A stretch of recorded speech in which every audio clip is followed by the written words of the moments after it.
بسم اللہ الرحمن الرحیم۔ حضرت عبداللہ بن عمر رضی اللہ تعالیٰ عنہ فرماتے ہیں کہ حضرت عمر رضی اللہ تعالیٰ عنہ حضور صلی اللہ علیہ وسلم کے ساتھ کچھ اور صحابہ کو ساتھ لے کر ایک جماعت میں جا رہے تھے۔ یہ لوگ ابن سیاد کے پاس گئے اور انہوں نے اس کو یہودیوں کے قبیلہ بنو مغالہ کے محل میں بچوں کے ساتھ کھیلتا ہوا پایا۔ وہ اس وقت سن بلوغ کے قریب ہو چکا تھا۔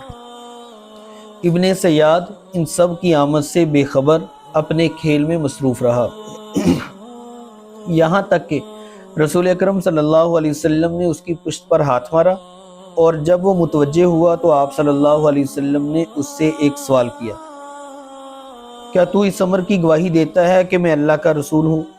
ابن سیاد نے جواب میں بڑی غصے کی نگاہوں سے حضور کو دیکھا اور آپ کی طرف دیکھ کر غصے سے یہ کہا، میں گواہی دیتا ہوں کہ آپ لوگ امیوں کے رسول ہو۔ اور پھر اس نے حضور صلی اللہ علیہ وسلم سے پوچھا، کیا تم اس بات کی گواہی دیتے ہو کہ میں خدا کا رسول ہوں؟ حضور صلی اللہ علیہ وسلم نے اس کو پکڑ لیا، پھر خوب زور سے دبایا اور فرمایا، میں خدا پر اور اس کے رسولوں پر ایمان لایا۔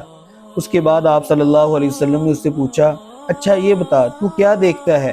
یعنی غیب کی چیزیں تجھ پر منکشف ہوتی ہیں؟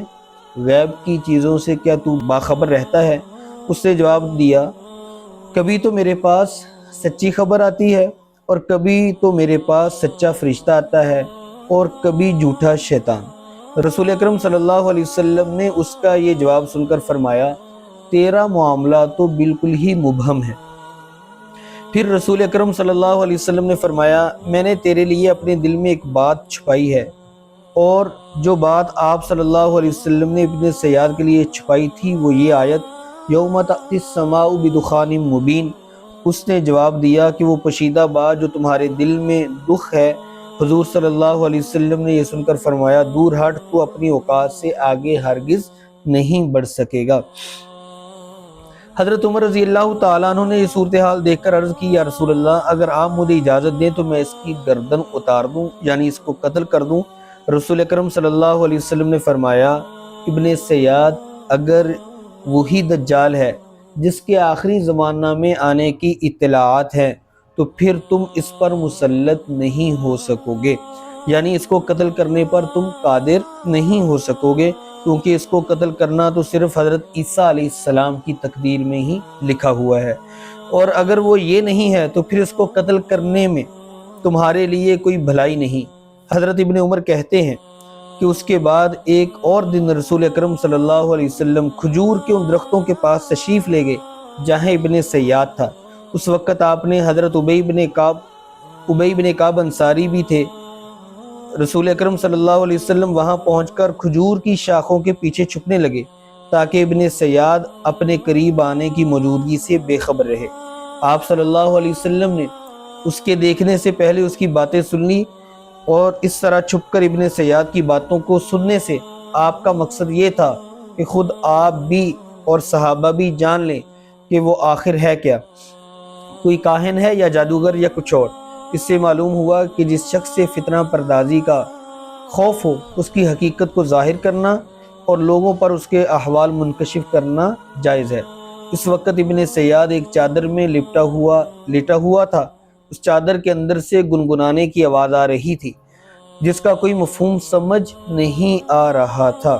اتنے میں ابن سیاد کی ماں نے نبی اکرم صلی اللہ علیہ وسلم کو کھجور کی شاخوں میں چھپا ہوا دیکھ لیا اور کہا، ارے صاف یہ ابن سیاد کا نام تھا، دیکھ کر یہ محمد صلی اللہ علیہ وسلم کھڑے ہیں۔ ابن سیاد نے سن کر گنگنانا روک دیا، یعنی وہ بالکل خاموش ہو گیا۔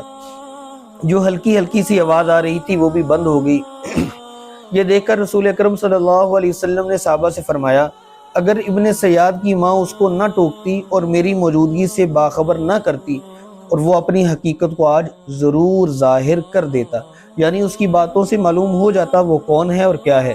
حضرت عبداللہ ابن عمر کہتے ہیں، اس کے بعد جب رسول اکرم صلی اللہ علیہ وسلم خطبہ دینے کے لیے لوگوں کے سامنے کھڑے ہوئے تو پہلے اللہ کی حمد و ثنا بیان کی جو اللہ تعالیٰ کی شایان شان ہے، پھر دجال کا ذکر کیا کہ شاید ابن سیاد دجال ہو۔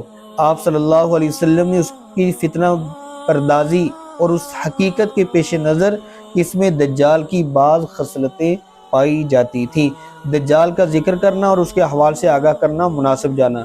فرمایا میں تمہیں دجال سے ڈراتا ہوں، اور نوح علیہ السلام کے بعد کوئی نبی ایسا نہیں گزرا جس نے اپنی قوم کو دجال سے نہ ڈرایا ہو۔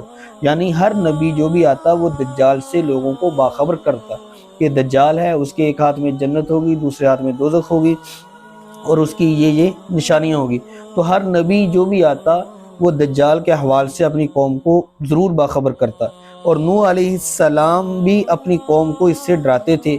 لیکن میں تم سے دجال کے بارے میں ایک ایسی بات اور ایک ایسی علامت بتاتا ہوں جو کسی اور نبی نے اپنی قوم کو نہیں بتائی، سو تم جان لو دجال کانا ہوگا، یعنی اس ایک آنکھ سے اس کو نظر نہیں آئے گا، اور یہی اس کے کذاب اور جھوٹے ہونے کی علامت ہے، کیونکہ وہ دعویٰ یہ کرے گا میں رب ہوں، اور اللہ تعالیٰ کبھی بھی کوئی عیب والا نہیں ہوتا۔